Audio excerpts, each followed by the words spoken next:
Welcome to HomeKit 5. I'm Josh. I'm Brayden. This week we're going to talk about Nanoleaf, Eve, Vocolinc, Aqara, and Leviton. That's a new one. Yep.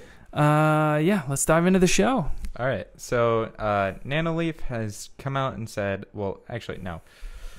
Apple Insider did an interview with the CEO of Nanoleaf, and the CEO said that their shapes just kind of had thread all along. And we have a man on your boat. And they are now they're going to be enabling it. Yeah. There's going to be activating that through an update. Yeah. There'll be a firmware update to support it, which is super exciting. And then we also got someone had contacted support to ask if there was thread in the shapes, so that the hexagons, the triangles, the mini triangles, and you can pick those up. Like if you're looking for I think you get an expansion kit for like $70-80, and then anywhere from $120 to $200 you can get the kind of the starter kit. So it's kind of exciting. Yeah, I love this trend of boom, head thread. Here you go, you get it. Because, surprise, Eve did it again, right? It was rumored, I think. Oh, no, they announced it themselves that they were going to jump into Thread and that we would be getting it on some of the existing functionality as well as new stuff that's shipping. And so Eve Aqua was the latest one to be announced. It will be, so as long as you have a HomePod Mini or something, you'll be able to just use the Eve Aqua and get it connected. So that's kind of exciting. It if you're not familiar with it, it just hooks onto your hose spigot outside your house, and then you can hook something else up to it, like a hose or something for a sprinkler, and it'll just automatically turn it on. And so before it used Bluetooth, and I think for me that's a hard thing to have Bluetooth outside the house. They had a Bluetooth extender that you could buy, but I would rather not. So at $99, this thing having thread in it is top notch. Yeah, I actually think we're gonna pick one of these up today, and we'll probably have a video in a couple weeks on us getting one of these installed. So yeah, keep an eye out for that. All right, so Vocolinc, their new opto camera is available in Europe and Canada. So what the Opto is it is a camera that is very similar to the Eufy pan and tilt, but well, I was about to start listing off the downsides to it. Well, it's a 1080p camera, right? Yeah, with 3 megapixel lens. It's just got a little bit lower specs. Yeah. 1080p at 30 fps, 3 megapixels, 107 degree field of view, which is lower than the Eufy pan and tilt, because that one's 2K and has 125 degree field of view. Yes, but I mean, once you put that thing in HomeKit, it's still 1080p. Yep. But that field of vision, I mean, that's a little nuts. That might be one of the smaller ones I've seen. But I do like Vocolinc, so I mean, it has the USB power port on the back, but it doesn't have a card slot. So if you're looking for that, it definitely doesn't have any kind of onboard storage. Yeah, and we think it's gonna come in around $48 just based on the price in Canada right now, converting that to US. So yeah, not bad. Yeah, especially with USB-C. Yeah. Aqara did something weird. They released an update for adaptive lighting. They have a white tunable bulb. Tenable. It says tenable on the website. I don't think that's true. Of course the bulb is tenable. But they do have the Apple ceiling lights. Opal. I'm confused. I don't know how to say that word. I guess we'll just say it Apple with an O. So opal. Opal. Opal. Apple. I don't know. This is so weird. Anyway, I hate pronouncing things. But yeah, so if you do get the firmware update for the hub, then you might be able to turn on, if you do have any kind of a Aqara ecosystem lights, you should be able to set them to adaptive lighting. But I don't know. I've not felt like that's been a great things so far. Like, we have it set in the media room, and I guess it does get warmer as the night goes on, but at the same time, like, I don't know. Like, we're probably gonna even change that. So yeah, I guess like adaptive lighting's been weird.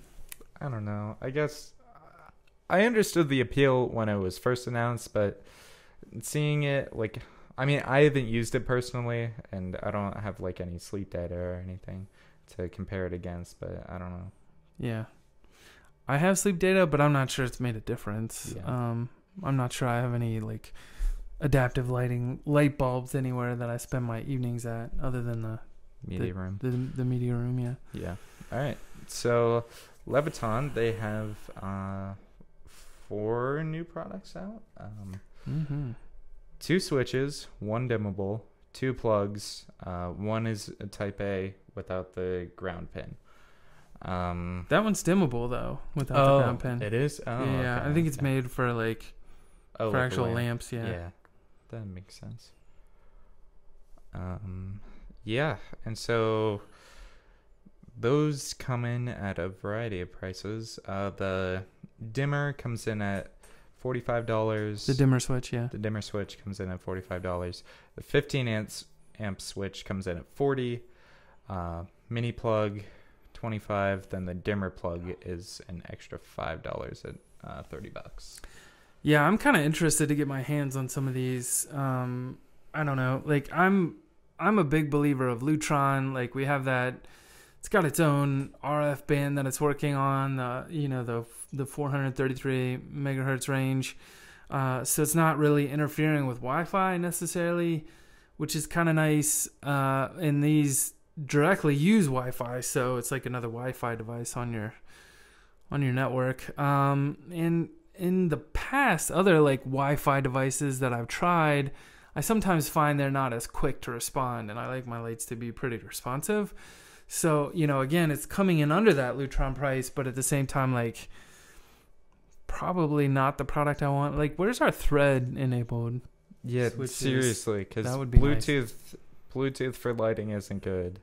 Wi-Fi for lighting isn't good. You need to be like Zigbee or Thread. Like, yeah. Definitely where I'd want to be. Or Lutron's, like, clear RF signals that they have. Yeah. It's exciting. And last week we missed a little bit of news too. It's a rumor. We don't always, I guess we do tread a lot in the rumor land, but I thought it's worth mentioning, like, we're hearing rumblings. Like, first there's, the FaceTime SDK dropped into Apple TV OS. So then it's like, oh, that's weird. Like, are they going to add FaceTime to the Apple TV? Maybe not. The HomePod actually shared that same tvOS with Apple TV. So the rumor is we're going to get a video HomePod. Video pod? That's already a thing, right? The iPod? The video iPod was a video pod? Yeah, that name's taken. I'd be curious to see what they do with this, but essentially like an Amazon Echo Show or Google Max type of device, Facebook portal device, something like that. So that's super interesting, and I'm kind of curious. Like, you had the OG HomePod came out at $349 and didn't fly off shelves, and then you had the HomePod Mini come out at $99 and it's hard to even find those things in stock anywhere. You can get them now, but again, they're so cheap. People have 4 or 5 in their homes sometimes. Like, we have 2 here. Not even a second thought about that price. What price does this thing have to come in at, do you think, to be competitive and interesting? Or does it not matter because you're in the Apple ecosystem and there literally is nothing like this right now? I don't think it matters to me, but to somebody who potentially is switching, like, they're barely in one of the other ecosystems and they want to switch to Apple, I think something like competitive with like the Google Nest Max price, because that's assumingly going to be on par with that. Yeah, so that's like $229. So the Portal's like I think it's $149 right now, but it doesn't really have like a beefy speaker attached to it. Yeah. And I would imagine with Apple, like we're gonna get something with a really nice speaker attached. Yeah. So I could even see going up to, for something like good, going up to $249, $299. I think if they break that $299 ceiling, like it's just gonna be too hard to sell. Like hopefully they've learned that lesson in the past. You know, sell me the services for it. Yeah. Yeah, I don't know. Like, I feel like the reason the HomePod flopped so bad, like the OG HomePod, was because it was just too overpriced for so long. Then, like, by the time they cut the price, they'd, like, basically already released the HomePod Mini, and everybody just went for that thing. I think it was close, but yeah. They should have dropped the price a lot sooner on the OG HomePod. Yeah, I don't know. It's exciting times. We'll see if we get an Apple event this month, or maybe at WWDC we'd hear about the new video HomePod. It would be awesome to see, you know. Ooh, it'd be even crazier with all the like Apple Arcade stuff they've been doing lately to like be able to hook a controller up to it and use it almost like it'd almost be like Switch screen size, you know? Like, that's kind of interesting. Apple Pippin 2. Yeah. All right. Well, as always, thank you for watching. If you haven't already, be sure to give us a thumbs up if you're watching on YouTube and you enjoyed this, and subscribe on whatever platform you are on. And if you could just take a minute and go on to Apple Podcasts and leave us a 5-star review, that would be greatly helpful for us. We do put a lot of time and effort into this show every week.